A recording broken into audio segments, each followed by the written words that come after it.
kita berdoa. Berdoa dimulai. Berdoa selesai. Nah, baik, Ibu akan absensi terlebih dahulu ya. Dari Sufiana, hadir Bu. Dari Azmi, hadir Bu. Rio Hasbi, Hadir Bu. Sultan Hafiz, Hadir Bu. Haryanto, Hadir Bu. hadir semua ya, anak-anak. Nah, apakah ada yang ingat materi yang Ibu jelaskan sebelumnya? Tentang pengertian seni lukis, Bu. Baik, kita di minggu yang lalu sudah mengetahui tentang pengertian seni lukis secara umum ya. Nah, kita akan lanjut untuk membahas tentang alat dan bahan berkarya dalam seni lukis. Nah, kita akan mengulik materi yang sebelumnya ya. Pertama, melukis. Melukis adalah kegiatan mengolah medium dua dimensi atau permukaan datar dari objek tiga dimensi untuk mendapatkan pesan tertentu dengan melibatkan ekspresi, emosi, dan gagasan tercipta secara penuh. Nah, lantas apa saja ya alat-alat dan bahan yang digunakan untuk melukis? Apakah anak-anak sebelumnya sudah ada yang pernah melukis? Sudah, Bu. Sudah Bu. Ya Bu. Apakah ada yang tahu alat dan bahan yang digunakan? Seperti kanvas, kuas, dan juga cat, Bu. Nah, benar sekali. Beri keterangan Mbak Resi.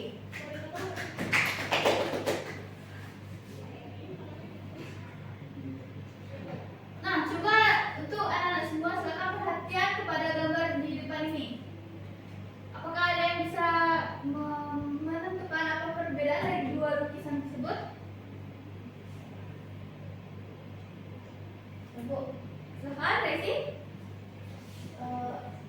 mungkin dari penggunaan catnya, Bu. Kira-kira pada gambar sebelah kiri dan sebelah kanan apa perbedaan cat yang digunakan?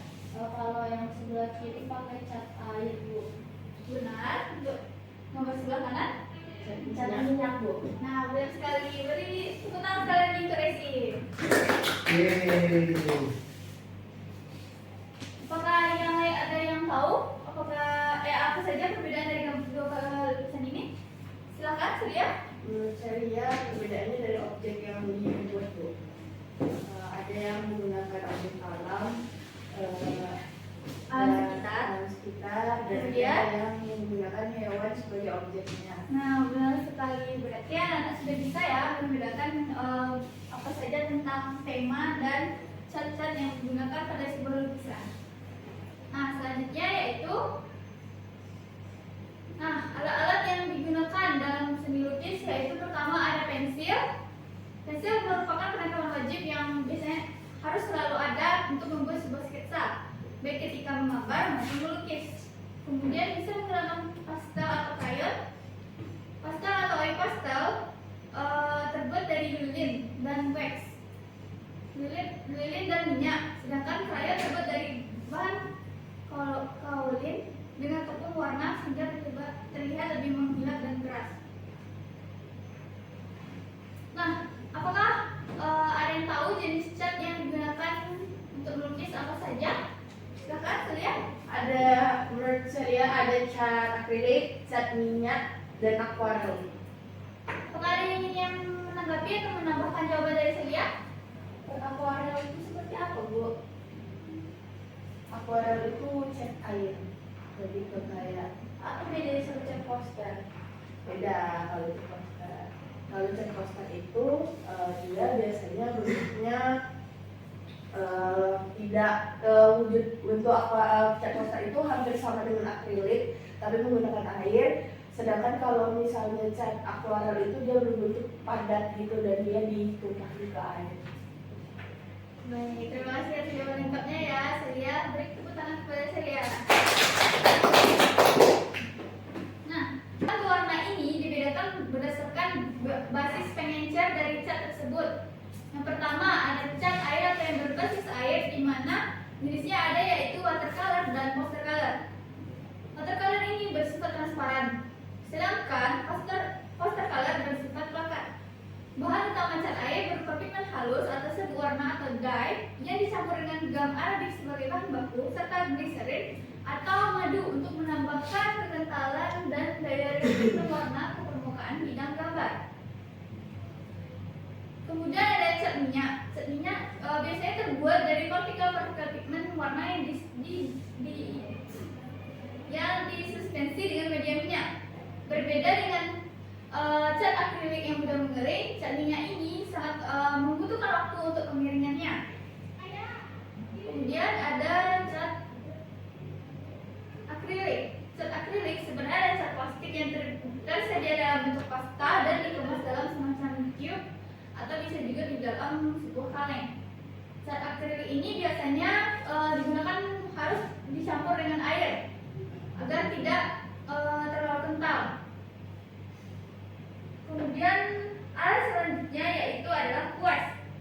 Apakah ada yang tahu apa saja perbedaan dari kuas-kuas tersebut sesuai dengan bentuk-bentuknya ini?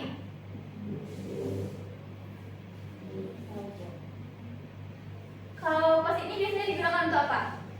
Kuas itu beda-beda fungsinya. Kalau yang kayak yang putih tadi itu biasanya berfungsi untuk membuat bentuk-bentuk seperti rumput, rumputan atau tekstur yang Kalau kuas kecilan seperti ini bagaimana? Itu lebih ke untuk detail, Bu. Kalau kuas yang berbentuk panjang ini, apa kalian tahu? Sultan, Bu, katanya tahu, Bu. Apa itu? Biasanya kuas yang berbentuk seperti itu biasanya digunakan untuk apa? Kira-kira Permis blok mungkin, Bu. bisa untuk mengontrol. Apa ada yang lain jawabannya? Buat garisan, Bu. Garisan bisa juga. Sketsa juga bisa, Bu. Bisa. Kita juga bisa ya membuat sketsa menggunakan cat yang biasanya menggunakan cat warna primer. Ya, biasanya menggunakan warna kuning ya, saya. Terima kasih atas jawabannya.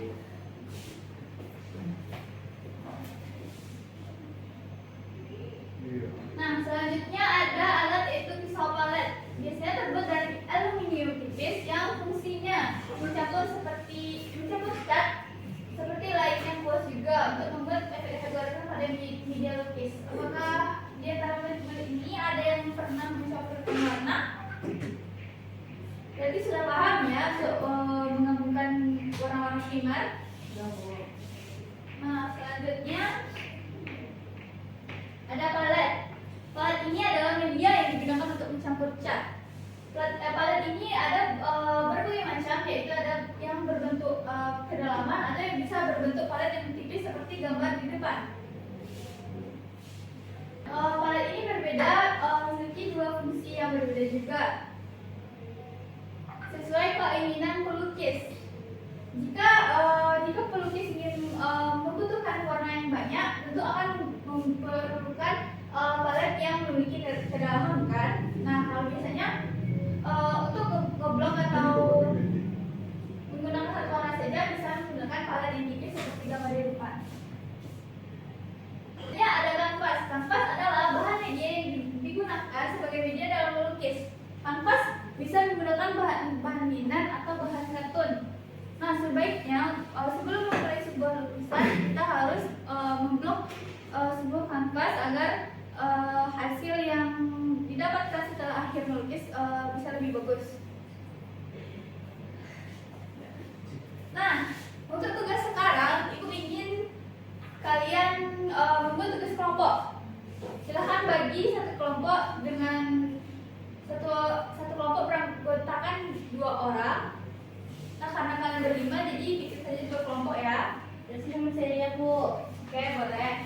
Nah, tugas yang harus dilakukan dalam kelompok ini yaitu silahkan cari referensi lukisan, menggunakan teknik yang ada, dan sertakan pelukis dari lukisan tersebut.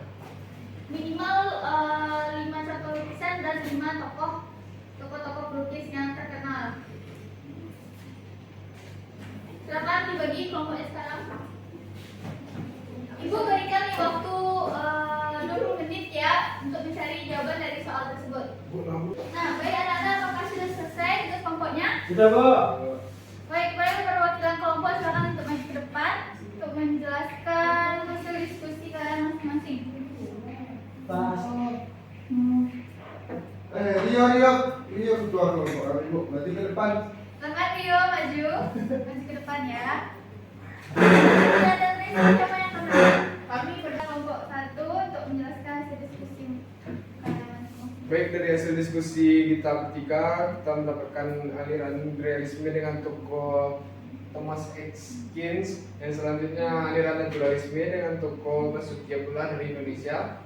Yang kedua ekspresionisme, tokohnya itu ada Van Pandi yang dari Indonesia. Selanjutnya kubisme, tokohnya itu Pablo Picasso.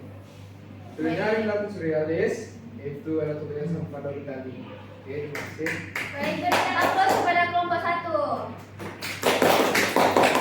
Nah, kelompok 2. Dua isu. Boleh tersebut.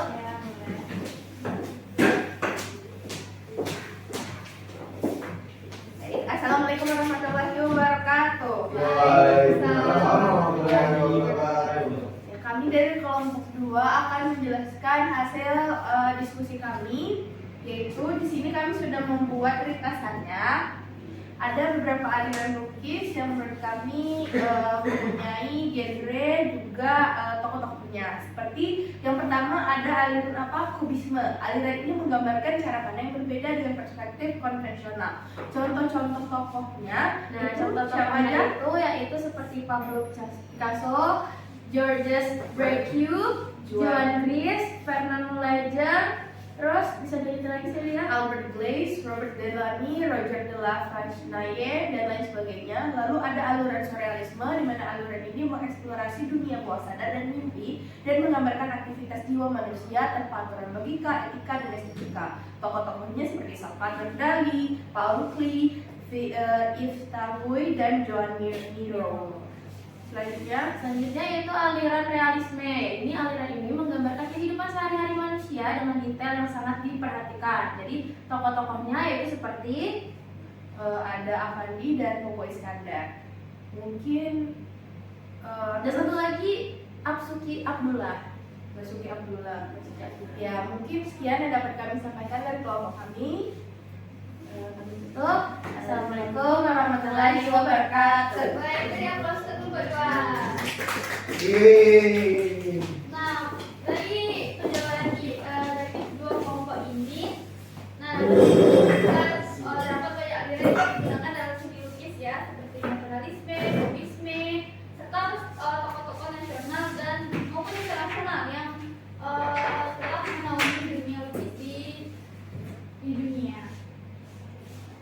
Kesimpulan pada pembelajaran hari ini yaitu tentunya murid-murid semua sudah mengenal beberapa aliran seni lukis seperti naturalisme, realisme, surrealisme, kubisme, impresionisme, dan lain-lain, serta alat dan bahan dalam seni lukis yaitu tentang seperti pensil, penghapus,